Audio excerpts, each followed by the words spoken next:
বেশি চিল্লাক না কেন, যত বেশি কান্নাকাটি করুক না কেন, ওই ফেরেশতা শুনবেও না, আবার দেখবেও না। তার হাতের মধ্যে একটা করে দেওয়া আপনার হাতুড়ি দেওয়া হবে, এত বিশাল একটা হাতুড়ি দেওয়া হইবে। কিতাবের মধ্যে আছে সারা দুনিয়ার মানুষ যদি চেষ্টা করে নড়াচড়া করার জন্য, একটা কিঞ্চিত পরিমাণ নড়াচড়া করা সম্ভবপর হবে না।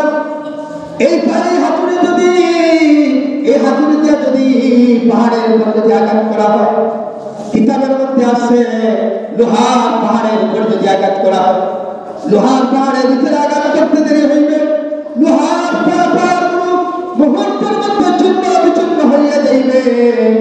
এত বিশাল আপনার হাতুড়ি থাকবে, এই হাতুড়ি দিয়ে জাহান্নামে গুনাহগার নাফরমান ওই কত মানুষকে আল্লাহ সুবহানাহু ওয়া তাআলার পক্ষ থেকে অর্ডার দেওয়া হইবে, আপনার মাথার মধ্যে আঘাত করতে থাকবে, মুহূর্তের মধ্যে সমস্ত শরীর আপনার চূর্ণ বিচূর্ণ হয়ে যাবে। মগজগুলো মাথাগুলো ছিটকিয়া আপনার চতুর্দিকে পড়বে ছিটকাইয়া, আবার মুহূর্তের মধ্যে মাথাগুলো কালো হইয়া যাইবে, সমস্ত বডি কালো হইয়া যাইবে। আবার এইভাবে ফেরেশতা মারতে থাকবে, কতদিন মারবে, যতদিন কিয়ামত হইছে না, হাসরের ময়দানে উঠবে না, ততদিন পর্যন্ত একটার পর একটা শাস্তি দেওয়া হবে।